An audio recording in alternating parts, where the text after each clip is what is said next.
अरहन्ताण नमो सिद्धाणं नमो आयरीयाणं नमो वज्रायाणं नमो सव्यसाहुणम्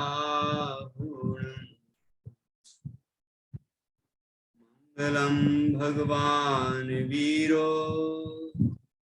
मंगलम गौतमो गणी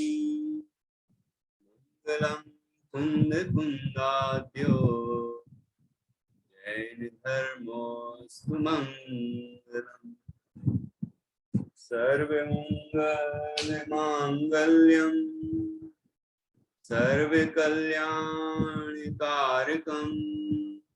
प्रधानं सर्वधर्माणां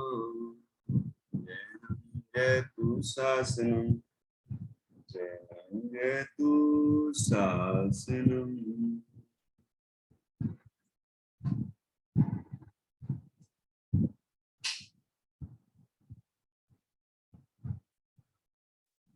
लघु जैन सिद्धांत प्रवेशिका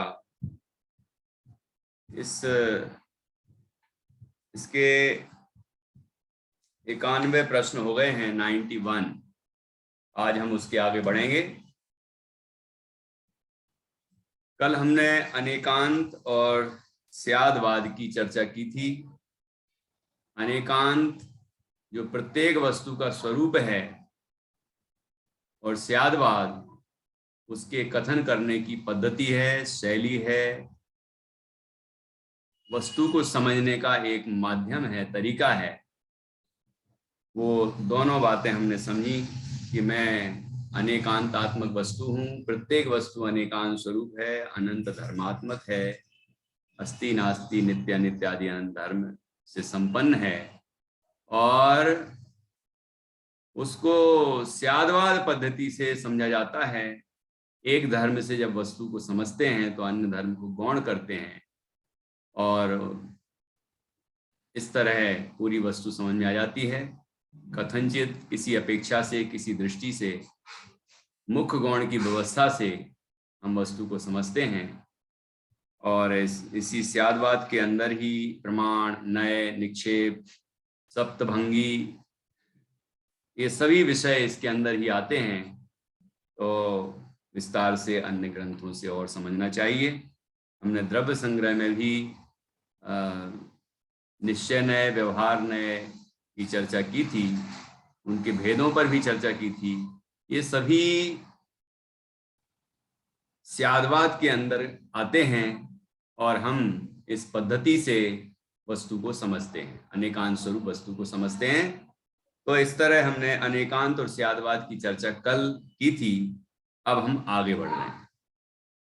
तो जानिए अब कौन सा प्रश्न आएगा? अब आएगा 92, 92 नंबर का प्रश्न।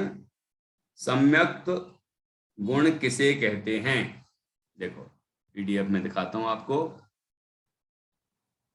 सम्यक्त गुण किसे कहते हैं? ये यहाँ पर देखिए, लघु जैन सिद्धांत प्रवेशिका में 92 नंबर का प्रश्न है। सम्यक्त अर्थात श्रद्धा, सम्यक्त गुण किसे कहते हैं? उत्तर, जिस गुण की निर्मल दशा प्रकट होने पर, जिस गुण की निर्मल दशा प्रकट होने पर स्वशुद्धात्मा का प्रतिभास हो, एक बात, तथा सच्चे देव गुरु धर्म में दृढ़ आस्था, ठीक है। 2, जीवादि 7 तत्वों की सच्ची प्रतीति, 3 हो गए। स्व पर का श्रद्धान, 4 हुए, एवं आत्म श्रद्धान,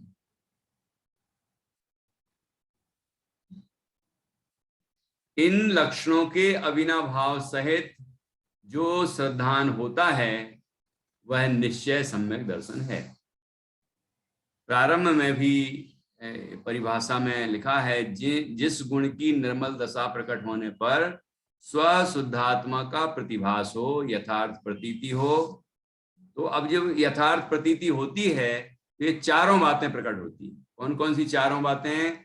सच्चे देव गुरु धर्म में दृढ़ आस्था होती है, जीवादि 7 तत्वों की सच्ची प्रतीति होती है, स्व पर का श्रद्धान होता है, एवं आत्म श्रद्धान होता है। ये चार लक्षण यहाँ प्रकट होते हैं। तो इन लक्षणों के अविनाभाव से है। अविनाभाव क्या होता है डॉक्टर निधि जी? अविनाभाव क्या होता है? बिना, बिना भाव क्या मतलब हुआ? बिना इसके ना हो, मतलब निषेध। जिसके बिना जो ना हो उसे अविनाभाव कहते हैं। ठीक है, जिसके बिना जो ना हो उसे अविनाभाव कहते हैं। तो इसका तात्पर्य यहां पर क्या हुआ कि जहां ये जो चार लक्षण बताए ना सम्यक्त्व के, ये चारों लक्षण प्रकट होते हैं और इनमें जो निश्चय सम्यक दर्शन है वो मुख्य लक्षण है, जिसके बिना दूसरे भाव सच्चे नहीं कहलाते हैं। लिखा इन लक्षणों के अविनाभाव सहित जो श्रद्धान होता है वह निश्चय सम्यक दर्शन। मतलब ये चारों के साथ ही वो होगा जो ऊपर लिखा था कि जिस गुण की निर्मल दशा प्रकट होने पर स्वशुद्धात्मा का प्रतिभास अर्थात यथार्थ प्रतीति होती है। ठीक है, ये सम्यक दर्शन का ये निश्चय लक्षण है। अब ये जब होता है तो चारों बातें होती ही हैं। क्या क्या होता है? ये आत्म श्रद्धांत तो आखिरी में लिखा वो तो होता ही है, शुरुआत से सभी चीजें होती हैं। क्या क्या होता है कि सच्चे देव गुरु धर्म में दृढ़ आस्था होती है, पक्की श्रद्धा होती है कि यही सच्चे देव हैं, शास्त्र हैं, गुरु हैं, धर्म है। ठीक है ना, ये दृढ़ आस्था होती है। सब वितराग स्वरूप होते हैं, इनमें दृढ़ आस्था होती है, श्रद्धा होती है। दूसरा, जीवादि 7 तत्वों की सच्ची प्रतीति होती है। ये जीवादि 7 तत्व कहां से मिले, इनका स्वरूप कहां से पता चला?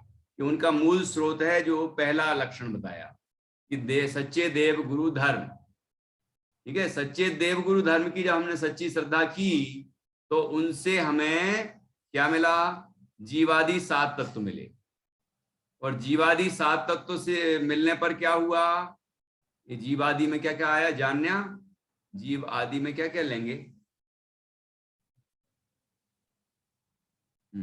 बताओ, माइक ठीक करके।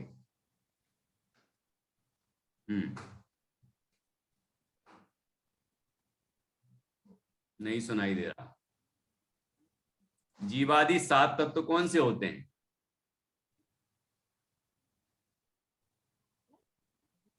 जीव जीव अजीव आशा वाद्य संज्ञा निष्ठामय। हाँ, शाबाश। क्या ये जीवादि 7 तत्व हैं? ठीक, तो जीवादि 7 तत्वों की सच्ची प्रतीति देखो यहाँ पर कितने शब्द आ रहे हैं, अलग अलग जगह आ रहे हैं। आस्था, अब आ रहा है प्रतीति, अभी आएगा श्रद्धान। ठीक है, ये श्रद्धा, ये सब जो हैं एक ही अर्थ है इनका। और शेडाला में आया था रुचि, परद्रव्यंत भिन्न आप में रुचि सम्यक्त भला है। तो ये सब पर्यायवाची शब्द हैं। अब जीवादि 7 तत्वों की सच्ची प्रतीति हुई। जीवादि 7 तत्वों में इनकी सच्ची प्रतीति कब कहलाएगी? जब इनका सच्चा स्वरूप समझ लिया और उनमें स्व और पर का हमने भेद ज्ञान किया, हे गे उपाधि बताए थे ना। तो अगला है स्व पर का श्रद्धान कि इन 7 में से स्व कौन और पर कौन? दीपा जी बताओ, 7 में से 7 तत्वों में से स्व तत्व कौन सा है और पर तत्व कौन से? स्व तत्व जीव है। हाँ, बाकी अजीब जीव आश्रय बंध ये सब वो है, पर तत्व है। अच्छा, जीव तत्व बंधा 100 है, बाकी सब पर। हाँ, आश्रय करने की अपेक्षा स्वतत्व तो केवल जीव ही है, तत्व, ठीक है। और बाकी जो हैं अजीब तो परतत्व है ही।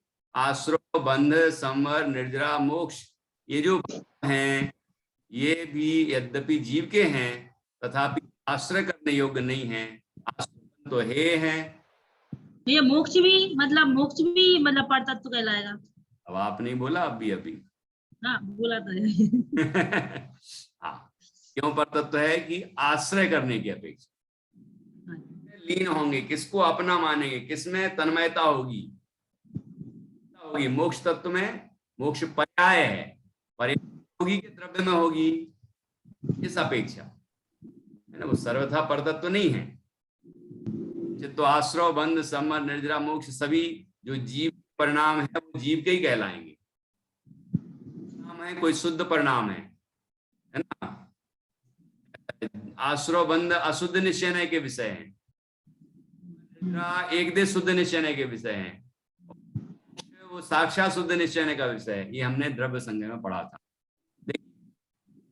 तो स्वपर का सिद्धांत, तो इसमें स्वपर का सिद्धांत हुआ तो पर भिन्न स्व को हमने अपना, तो स्वपर।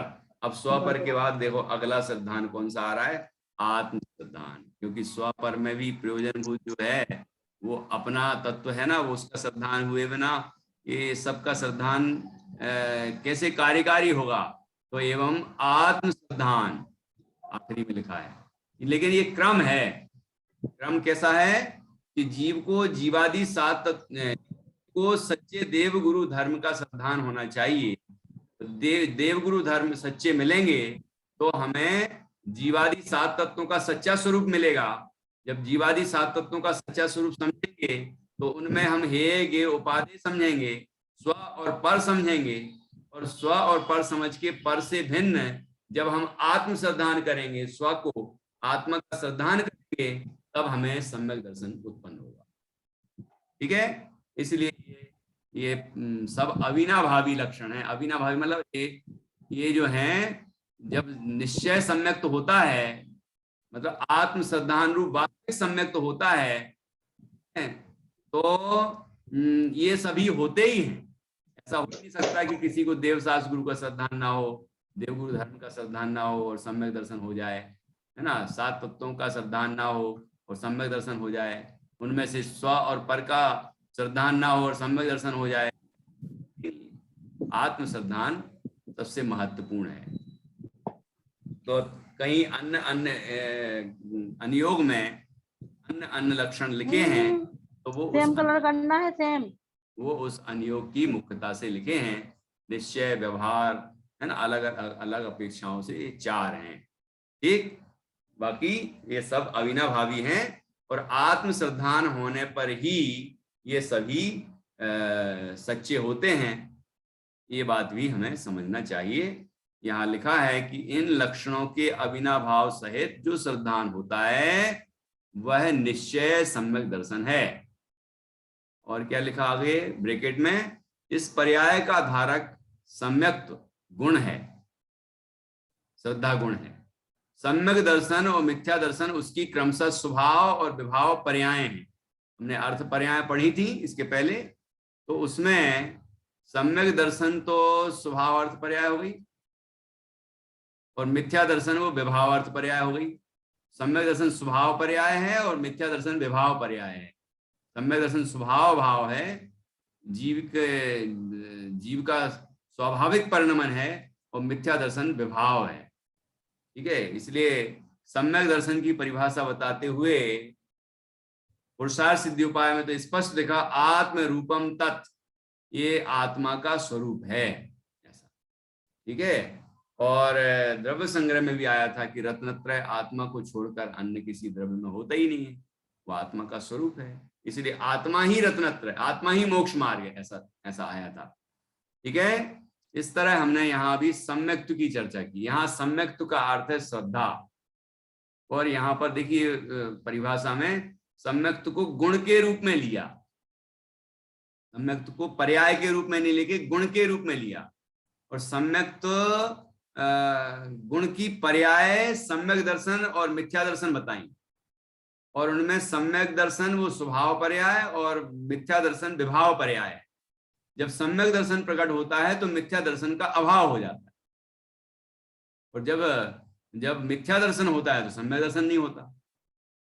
ठीक है, और सम्यक दर्शन की ये चार परिभाषाएं, चार लक्षण यहाँ पर बताए हैं, इनको हमें अच्छी तरह से समझना चाहिए और अपने अंदर जांचना चाहिए कि हमें वास्तव में सच्चे देव शास्त्र गुरु का श्रद्धान हुआ है कि नहीं, है ना। वो सच्चा तब होगा जब आत्म श्रद्धान होगा, ये बात है, लेकिन ये भी तो जांच लें कि हमें सच्चे देव शास्त्र गुरु का श्रद्धान है कि नहीं, हमें जीवादि सात तत्वों का सच्चा श्रद्धान है कि नहीं, मतलब जैसा जाना है वैसी हम आस्था रखते हैं कि नहीं। विकल्पात्मक श्रद्धा बोलते हैं इसको, विकल्पात्मक निर्णय है उसको।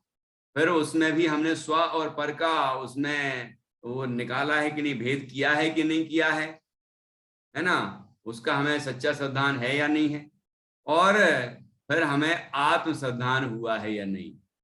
ये सब चारों लक्षण अविनाभाव रूप हैं किसके, ये आत्म श्रद्धान के, शुद्धात्म तत्व की प्रतीति के। ठीक है, और ये दशा प्रकट होती, सम्यक दर्शन प्रकट होता है आत्मानुभूति होने पर ही।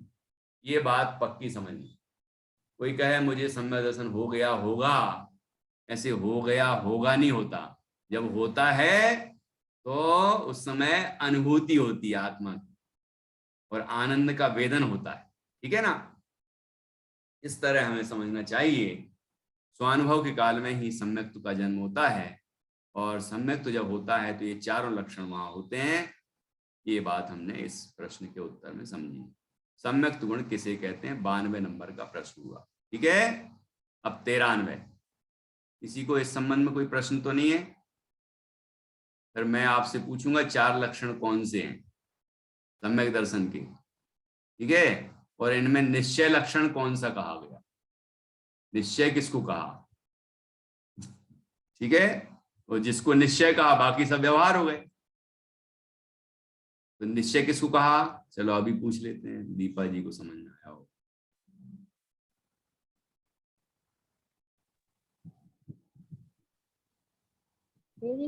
अबिना भाव है जो श्रद्धान होता है। हाँ, तो कौन सा होता है? इनमें सात तत्वों की सच्ची प्रतीति और जो आत्म ये तो पूरे, फिर आप चारों लक्षण गिना देंगे, तो इनमें से निश्चय कौन सा कहता है, डॉक्टर निधि जी बताएं। ये जो निश्चय है ये तो आत्मा की अनुभूति ही सच्चा सम्यक दर्शन है। अनुभूति नहीं कह के, अनुभूति काल में जो प्रतीति होती है वो श्रद्धा, आत्म श्रद्धा है ना, वो निश्चय सम्यक दर्शन है। और उसके बाकी जो हैं ये सब अविनाभाव है, तो ये सब एक साथ ही होते हैं। अविनाभाव का मतलब ये नहीं समझना आत्म श्रद्धान होगा तब ये होंगे, ऐसा नहीं। आत्म श्रद्धान भी चार में शामिल है, और वो होता है तो ये सब जो हैं ये सब सच्चे हो जाते हैं, ये सब सच्चे हो जाते हैं, इसलिए अविनाभाव। और ये जब आत्म श्रद्धान होगा जिसको, तो ये सब चीजें भी होंगी। कोई ऐसा नहीं हो सकता कि जिसको आत्मानुभूति हो गई, सम्यक दर्शन हो गया, है ना, लेकिन वो अभी उसको सुदेव और कुदेव का भेद ही नहीं पता, सुगुरु और कुगुरु का पता ही नहीं है उसको, सच्चा धर्म और मिथ्या धर्म का उसको कोई विवेक ही नहीं है। तो फिर वो समझ लेना 25 दोष हैं यदि, है ना, जो छेड़ाला में पढ़ा था हमने, तो उसको सम्यक दर्शन नहीं है। ठीक है, और सात तत्व की खबर ही नहीं है मान लो किसी को, तो फिर कैसे सम्यक दर्शन होगा। स्वापर का भेद ज्ञान ही नहीं है तो कैसे सम्यक दर्शन होगा, ये बात अपन को समझनी है। तो ये सब तर्क हैं, इसलिए आचार्य उमा स्वामी ने आत्म श्रद्धानम सम्यक दर्शन नहीं कहा, उन्होंने तत्वार श्रद्धानम सम्यक दर्शन, और वो भी निश्चय है, वहां आत्म श्रद्धान शामिल है, लेकिन वो लक्षण भी श्रद्धा निश्चय है, क्योंकि तत्वार्थ श्रद्धानम सम्यक दर्शनम, ये भी अभेद कथन है। वो तत्वार्थ श्रद्धानम सम्यक दर्शनम, ये तत्वार्थ सूत्र में हमने चर्चा की थी, अभी अपन चर्चा करेंगे तो विस्तार हो जाएगा। अभी यहां अपन आगे बढ़ते हैं। जैन किसे कहते हैं? जान्या, जैन किसे कहते हैं बताओ।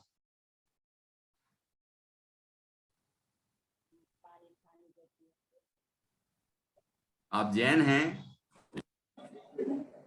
जिन आज्ञा को माने उनको जैन कहते हैं। जो जिनका बालबोध में आपने पढ़ा है, जिनका भक्त सो जैन, जिन आज्ञा को माने सो जैन, जिनेंद्र भगवान के बताए हुए रास्ते पर चलता है उसे जैन कहते हैं। बराबर, यही पढ़ा आपने हिंदी वाले पाठ में। ठीक है, तो बहुत अच्छा।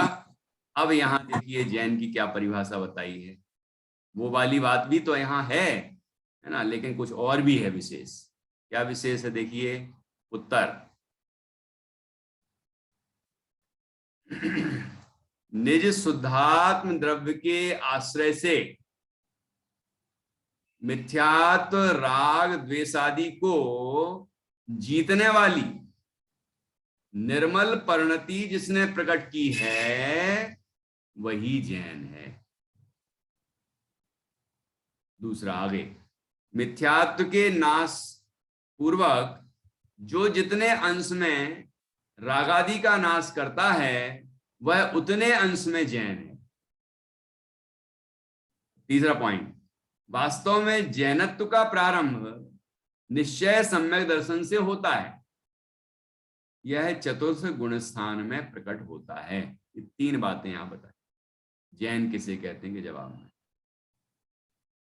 अब इसको समझ लेते हैं क्या बताया है। ऊपर जो अभी बताया था ना सम्यक दर्शन का लक्षण, वो जो 4 लक्षण बताए थे अभिनव रूप से जो होते हैं, है ना, मतलब आत्म श्रद्धान के साथ जो अभिनव रूप होते हैं सभी, तो चारों हो गए ना, वो चारों इस जैन को होते हैं।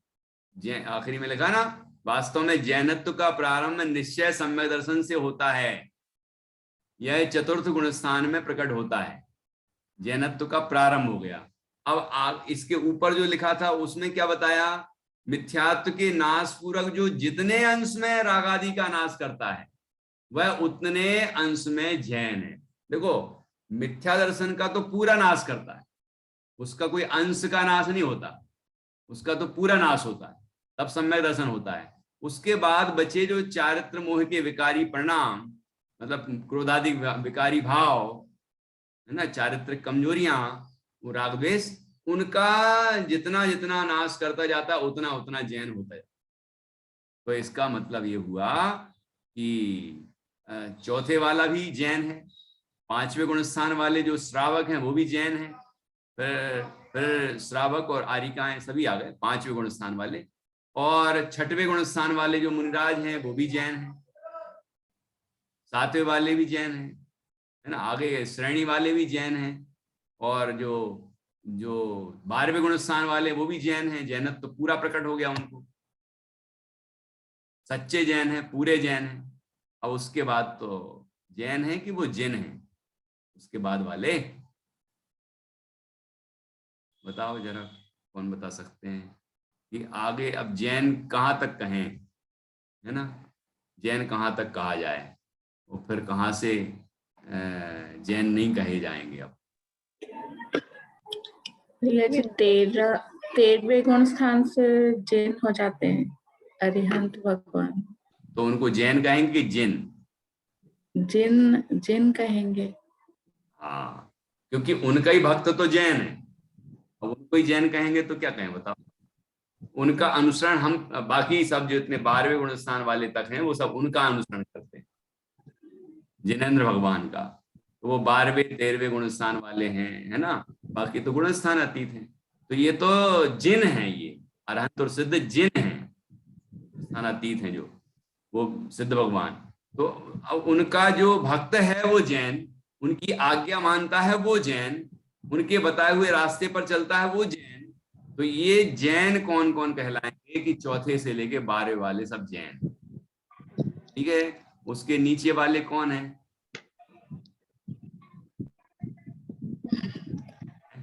सोचने की बात है ना, उसके नीचे वाले कौन कहलाएंगे, ये विचारणीय बात है ना। तो अब जैन दर्शन में जैन के लिए अनेक अनेक अपेक्षाओं से जैन कहा है। ऐसा नहीं समझना कि सब अजैन हैं, जिसको आत्मानुभूति नहीं हुई, सम्यक दर्शन नहीं हुआ, तो सब अजैन है, ऐसा नहीं कहा जाएगा लोक व्यवहार में, क्योंकि जैन कहना व्यवहार है। वास्तव में तो जैन धर्म है, जैन धर्म जिसने प्रकट किया वो जैन है। तो हमारे यहाँ का नाम जैन, द्रव्य जैन, ऐसे नाम है ना, भाव जैन, ये भाव जैन है, बाकी द्रव्य जैन है, नाम जैन है, मतलब नाम की अपेक्षा जैन है। कोई ने जिसने जैनत्व के लक्षण को धारण किया है, जो जैनों का सदाचार है ना, उस सबको धारण किया है, उसका पालन करता है, वो द्रव्य जैन है ना। जैसे श्रावक कहे हैं, पाक्षिक नैष्ठिक श्रावक, पाक्षिक श्रावक, ऐसे श्रावकों के भेद है ना, ये सब ये जैन हैं।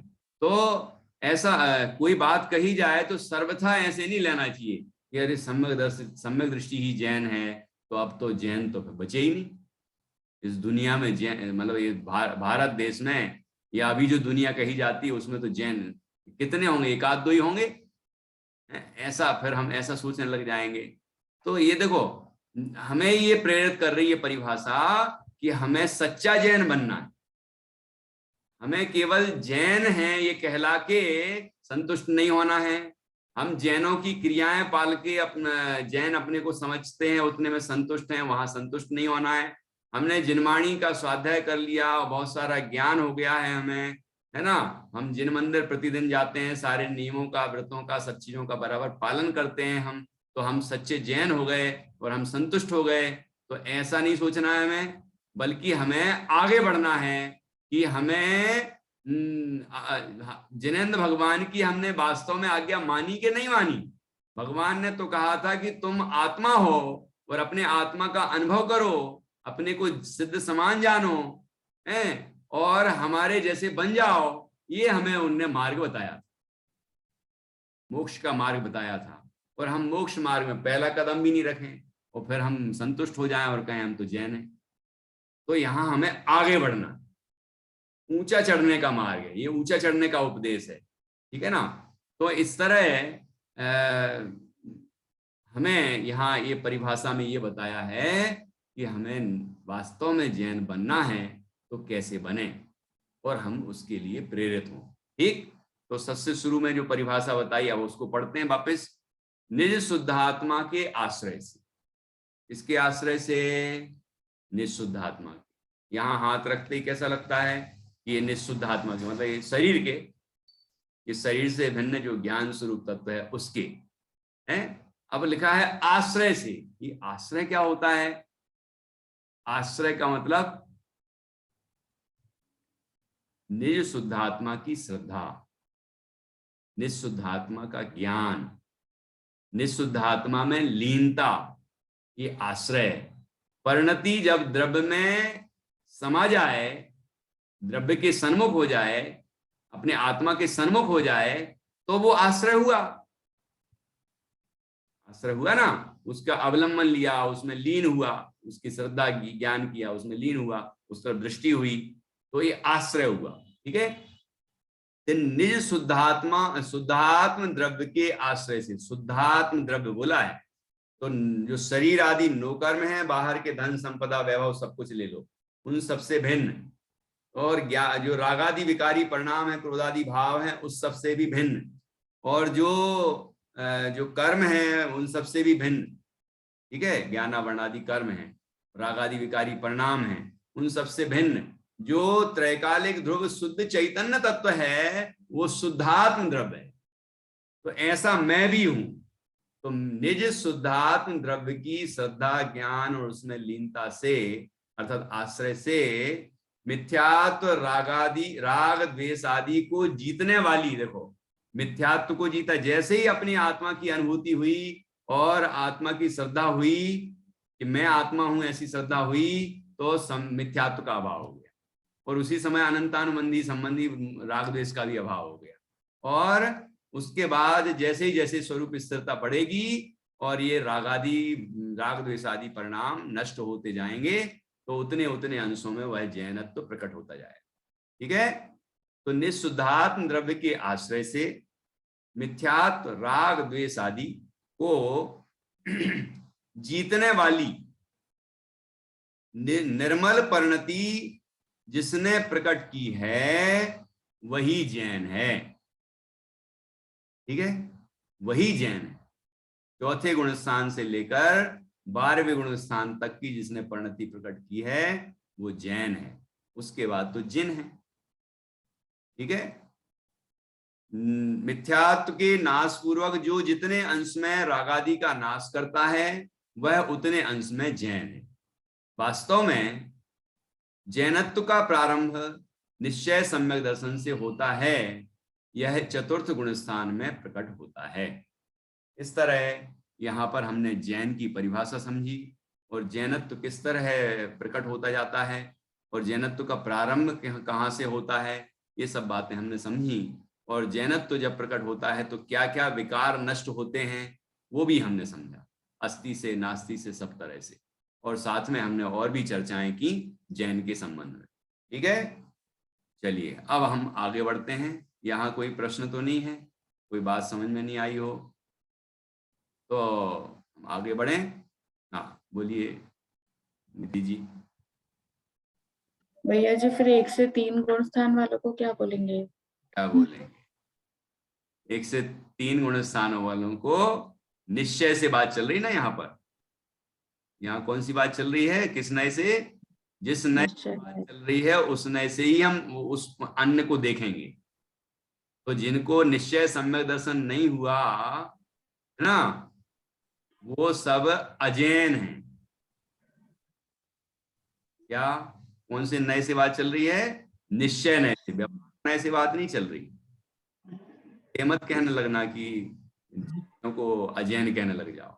मंदिर जा रहा हो कोई बात नहीं, लेकिन है तो हो तो अजैन। क्यों? आत्मा का अनुभव नहीं हुआ, सम्यक दर्शन नहीं हुआ, अजैन हो। ऐसा कहने मत लग जाना। निश्चय की बात श्रद्धा करने योग्य है, बोलना नहीं है अपन को। ये व्यवहार नहीं है, ये तो व्यवहार से जैन कहते हैं हम। प्रथमांग योग में हम जब पढ़ेंगे तो जिसने एक व्रत लिया जैन हो गया, प्रशंसा की। बहुत छोटी छोटी बातें ध्यान रखते हैं आचार्य। मतलब हम लोग बहुत अध्यात्म पढ़ते हैं तो हम बाकी सबको तो तुच्छ समझने लग जाते हैं। थोड़ा सा भी नियम पालन किया, थोड़ा भी मार्ग में आगे बढ़ा, है ना, जैनत्व को थोड़ा सा भी धारण किया, उसके प्रति आस्था ही जागृत हुई, उस तरफ दृष्टि ही की है कि ये ठीक है, ये बहुत अच्छा है, तो वहीं से तारीफ करना शुरू कर देते। ठीक है, तो इसलिए हमें वास्तव में निश्चय नए से बात चल रही है तो बाकी सब चतुर्थ गुण स्थान से लेके 12वें वाले तक सम्यक दृष्टि हैं, जैन हैं, और बाकी सब जितने हैं सब अजैन हैं। ठीक है, निश्चय नए से। तो अब हमें ये समझना है कि हम किस कैटेगरी में आते हैं, और यदि अजैन की कैटेगरी में आते हैं, है ना, तो हमें जैन बनने के लिए ये जो यहाँ पर प्रयत्न करने का मतलब जो मार्ग बताया है उस तरह से हमें प्रयत्न करना चाहिए।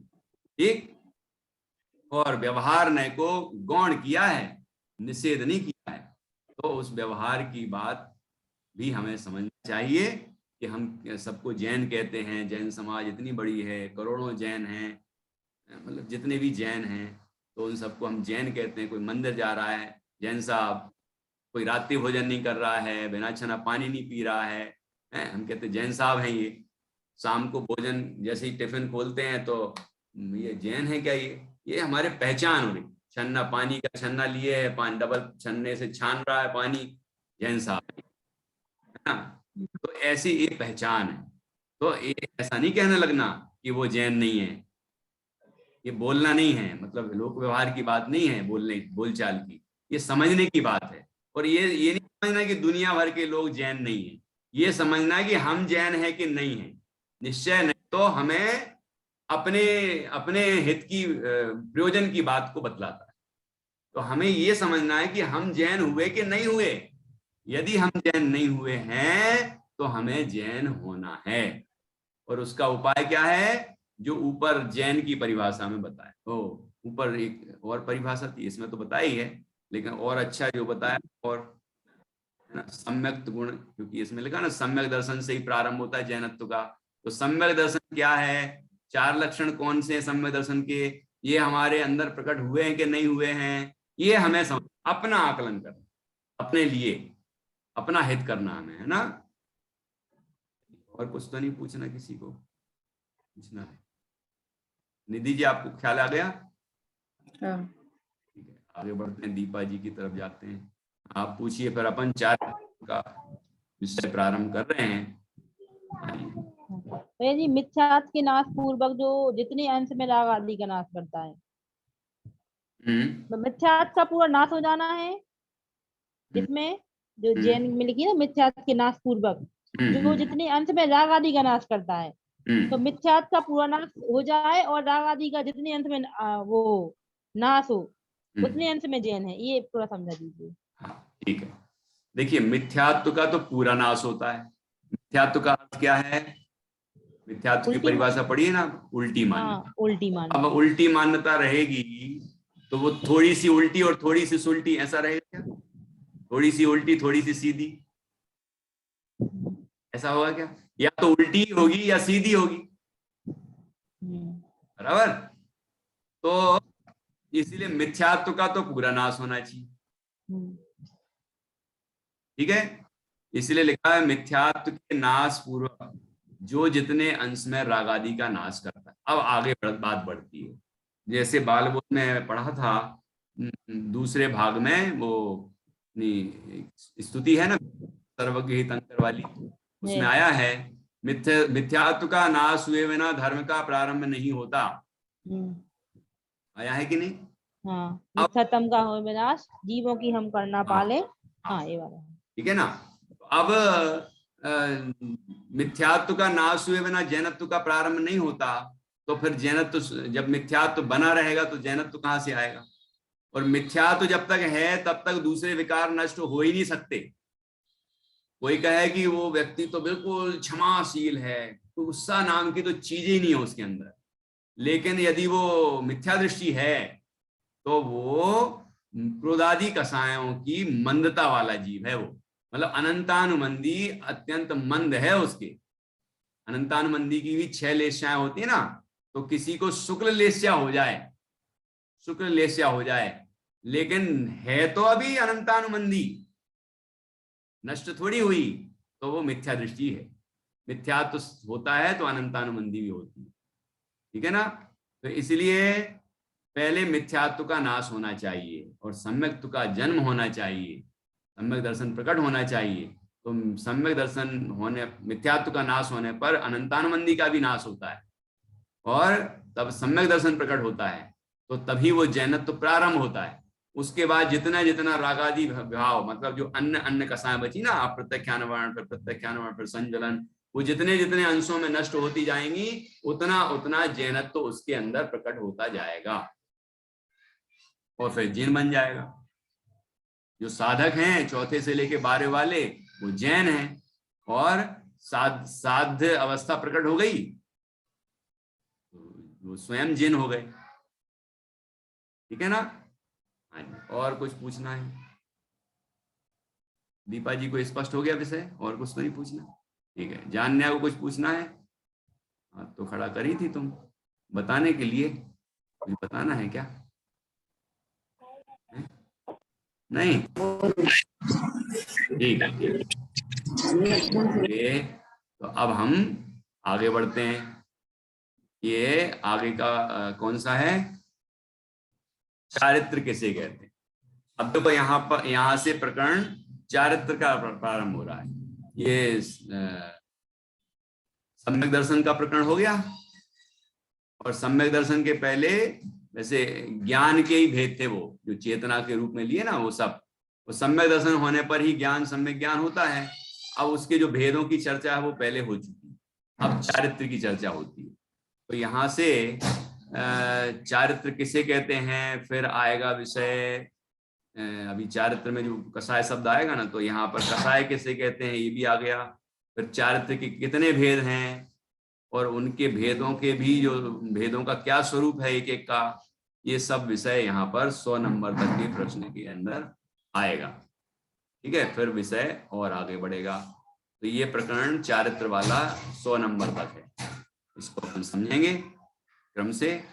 देखो, पहले चारित्र किसे कहते हैं ये समझते हैं।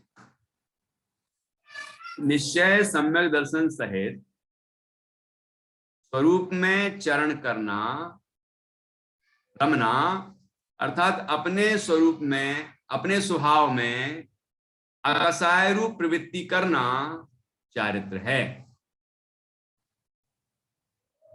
आगे पूरा पढ़ते हैं फिर समझेंगे। मिथ्यात्व और अस्थिरता रहित अत्यंत निर्विकार ऐसा यह चारित्र जीव का परिणाम है। ऐसी पर्याय को धारण करने वाले गुण को चारित्र गुण कहते हैं। 3 पॉइंट इसमें भी आ गए, तो समझते हैं। निश्चय सम्यक दर्शन सहित, ये तो पहले ही हो गई बात। इस सम्यक दर्शन होने पर ही ज्ञान सम्यक ज्ञान और चारित्र सम्यक चारित्र होता है, तो ये बात तो पहली हो गई। इसीलिए सहित, निश्चय सम्यक दर्शन सहित मतलब आत्मा की श्रद्धा हो गई है जिस जीव को, है ना, जो ऊपर लिखा था ना निश्चय सम्यक दर्शन का लक्षण, और आत्म श्रद्धान के साथ जो अविना भाव रूप हैं वो अन्य भी लक्षण, मतलब चारों लक्षण ऊपर के, वो सब सहित निश्चय सम्यक दर्शन सहित स्वरूप में चरण करना। स्वरूप में, स्वरूप अपने आत्म स्वरूप में चरण करना अर्थात रमना। ठीक है, अर्थात अपने स्वभाव में, अपने शुद्ध चैतन्य स्वभाव में अकसाय रूप प्रवृत्ति करना। अकसाय रूप प्रवृत्ति करना अर्थात क्या हुआ? कसाय रहित प्रवृत्ति करना। कसाय रहित प्रवृत्ति का मतलब क्या हुआ? ये जो क्रोध मान माया लोभ आदि विकारी परिणाम है ये नहीं होते, और क्रोधादि विकारी परिणाम जो है ना उनको ही विभाजन करते हैं तो वो राग द्वेष में बढ़ जाते हैं। 4 कसायों को भी राग द्वेष में बांट सकते हैं और 25 कसायों को भी राग द्वेष में बांटा जाता है, तो ये राग द्वेष में 25 शामिल हैं। तो यहाँ पर अकसाय रूप प्रवृत्ति कही तो ये सब आ गए सारे विकार। तो इनसे रहित प्रवृत्ति पूरी, बिल्कुल पूरी रहित हो जाए तो वो पूर्ण चारित्र हो जाए। अभी भेद आएंगे तो उसमें कितना कौन कितनी कसाय से रहित हुआ है ये बताया जाए। ठीक है, तो अपने स्वभाव में अकसाय रूप प्रवृत्ति करना मतलब अपने स्वभाव में कसाय रहित प्रवृत्ति करना, अपने स्वरूप में लीन होना, स्थिरता होना। कसाय रहित क्यों?